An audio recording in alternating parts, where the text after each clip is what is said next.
ஐயோ, உங்க அப்பா விட்டு ரோடு மாதிரி உங்க இஷ்டத்துக்கு வண்டி ஓட்டிட்டு வந்து போலீஸ் ஜீப்லயே மோத பாக்குற எனக்கு கேட்கல. ஐயோ, நீங்க புதுசா டியூட்டிக்கு வந்திருக்கீங்களாக்கா? எனக்கு ஒரு சின்ன வேலை பாக்கி இருக்குதுங்க. இந்த சின்ன விஷயத்துக்காக என் வண்டி நிறுத்த பாக்குறீங்களே? வேற வேலை இருந்தா பாருங்க. சாரு சிட்டிக்கு புதுசு போல இருக்கு. நான் இந்த சிட்டில பழைய ஆளுங்க.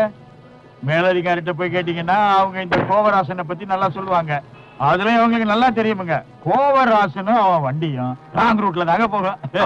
அதுக்குள்ள அவசரப்படுறீங்க முதலாளி. தண்ணிய போட்டுக்கிட்டு வேகமா வண்டியை ஓட்டணும் இல்லாம டியூட்டில இருந்த போலீஸ் கான்ஸ்டபிள் மேல வண்டியை மோதிட்டு எதுவுமே செய்யாத மாதிரி இங்க வந்து நீ என் காதுல பூசுத்திரியா? உன் லைசன்ஸ் ஆர்சி புக்கையும் எடுத்துக்கிட்டு என் கூட ஸ்டேஷன் வரைக்கும் கொஞ்சம் வாமா.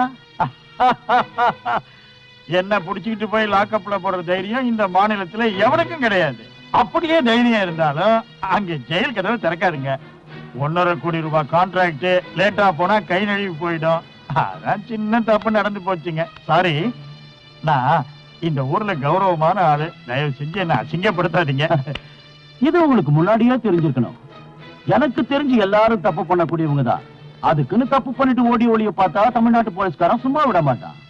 உங்களுக்கு நஷ்டமாகிறது என்னவோ லட்சமோ கோடியவோ இருக்கலாம். ஆனா அந்த பாவப்பட்ட போலீஸ்காரனுக்கு நஷ்டமாகிறது அவனோட உயிர். அவன் குடும்பம் அனாதையாச்சுன்னா அவங்களுக்கு நீ ஆதரவு கொடுப்பியா? நாட்டு மக்களுக்கு காவலா இருக்க வேண்டிய நாங்க அரசியல்வாதிகளுக்கும் மந்திரிகளுக்கும் அவங்க பொண்டாட்டிங்களுக்கும் லேடிஸ் கிளப்புக்கு போற உங்க பொண்ணுங்களுக்கும் நைட் கிளப்புக்கு போற உங்க பப்பாட்டிங்களுக்கும் பொண்ணுகளை சூறையாடுற உங்க அருமை பிள்ளைங்களுக்கும் சாராயம் காய்ச்சி கந்து வட்டி விடுற உங்க கட்சிக்காரங்களுக்கும் கட்சி பேரை சொல்லி கஷ்டப்படுறவங்க கிட்ட பணத்தை வசூல் பண்ற தாதாக்களுக்கும் எங்களை மாதிரி போலீஸ்காரங்க கெட்ட பேரை வாங்கிட்டு வேலை பார்த்துக்கிட்டு இருந்தோம். அப்படிப்பட்ட எங்களை உங்க வீட்டு நாயை விட கேவலமா நினைச்சு எங்க உயிருக்கு எவனா வரீங்களே, இது என்ன நியாயம்? இனிமேலும் இந்த மாதிரி அராஜகங்களுக்கு நாங்க தொலை நிப்போம் கனவு காணாத மிஸ்டர் கோவை ராஜன்.